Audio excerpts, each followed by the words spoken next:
No, excuse me, Bruce-Grey-Owen Sound.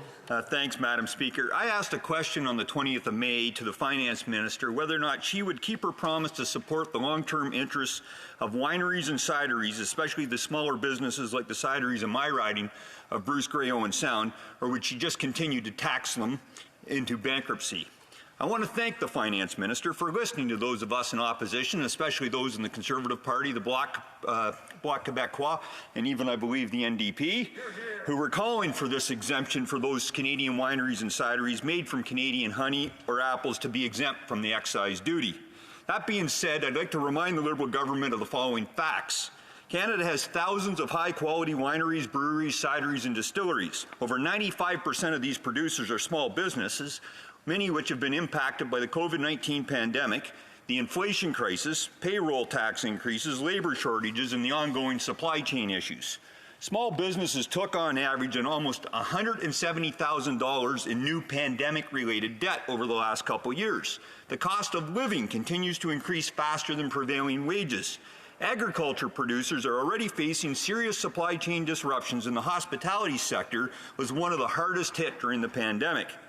These continued Liberal increases in the excise tax on alcohol will hurt the entire industry, from growers to producers to restaurants to consumers. Further, as a consequence of these 40-year record high inflation, the tax increase will be higher than ever due to it being tied to the Consumer Price Index. Canada's excise duty regime is already uncompetitive compared to peer countries, and the escalator makes it worse. Now is not the time to make doing business more expensive via another tax increase. Tonight, will the Finance Minister commit to supporting Bill C-266, which will repeal or amend the annual adjustments to the duties on beer, malt liquor, spirits, and wine, or at least freeze the escalator tax and stop the annual increase? Thanks, Madam Speaker. The Parliamentary Secretary to the Minister of Agriculture and Agro-Food. The Honourable Member from Grey Bruce-Owen Sound for his focus on Canada's world-class wine industry. Whether it's from British Columbia to Ontario to Atlantic Canada, hundreds of wineries and cideries continue to drive our economy, supporting tens of thousands of jobs and billions of dollars in economic benefit. Wine country tourism alone attracts more than 4 million tourists a year and contributes over $1.5 billion to the economy. Over the past 5 years alone, employment in the industry has grown by 70% to about 8,500 jobs. Wine sales have almost doubled to over $2 billion, and sales of Canadian alcoholic ciders have increased over 80% to more than $240 million. Madam Speaker, we have worked hand in hand with the industry to create a program that would help it remain competitive. And in June, the Honourable Marie-Claude Bibeau, our Minister of Agriculture and Agri-Food, I should say, announced that he's not to mention the names of ministers in the House. I agree with you, Madam Speaker. But regardless, she did announce a 2-year program of up to $160 million wine sector support program. The program is now up and running and is providing wineries with the tools they need to stay innovative and competitive, and to capitalize on new opportunities. All licensed wineries in Canada that produce or contract out of the production of bulk wine from primary agricultural products such as grape, berries, other fruits, dandelions, rice, and sap are eligible for support under the program. For example, a grape winery that produced 100,000 litres of wine in the past year may be eligible to receive about $80,000 through the program. Canada's wine industry is robust and largely rural-based. The industry faces various challenges impacting its competitiveness, such as climate change, geography, and labor costs.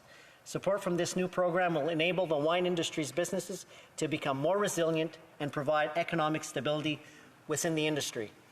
The program is intended to support Canadian wineries as they adapt to ongoing and emerging challenges over the short term. Bottom line, Madam Speaker, we stand firmly in favour of supporting this industry, its growth, economic development, and ability to export. And to quote Kelly Brown, Chair of the Wine Growers Canada, thanks to the leadership of the Government of Canada, Canada's wine industry is ready to grow back better.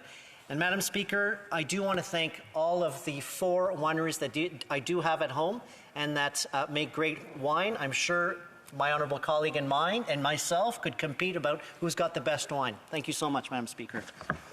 The honourable member for Bruce-Grey-Owen Sound. Yeah, thanks, Madam Speaker. I guess to just push back, I'm not going to argue with the Parliamentary Secretary of Agriculture about who has the best wine. I have more orchards and cideries, even though I do have a couple wineries in my riding. Look, I'm a little disappointed, because the Parliamentary Secretary didn't answer my two simple questions. Will the government commit to supporting Bill C-266 that will repeal or amend the annual adjustments to the duty on beer, malt liquor, spirits, and wine, or at least freeze the escalator tax and stop these annual increases? Thanks, Madam Speaker. Honourable Parliamentary Secretary. Thank you, Madam Speaker, and I want to thank my honourable colleague for the question. There are various ways we can support the wine industry. As I've outlined in my last speech, we have provided $160 million, but of course we're always open to new ideas, and I know my honourable colleague is going to be waiting for the government response on the bill he just mentioned. Thank you so much.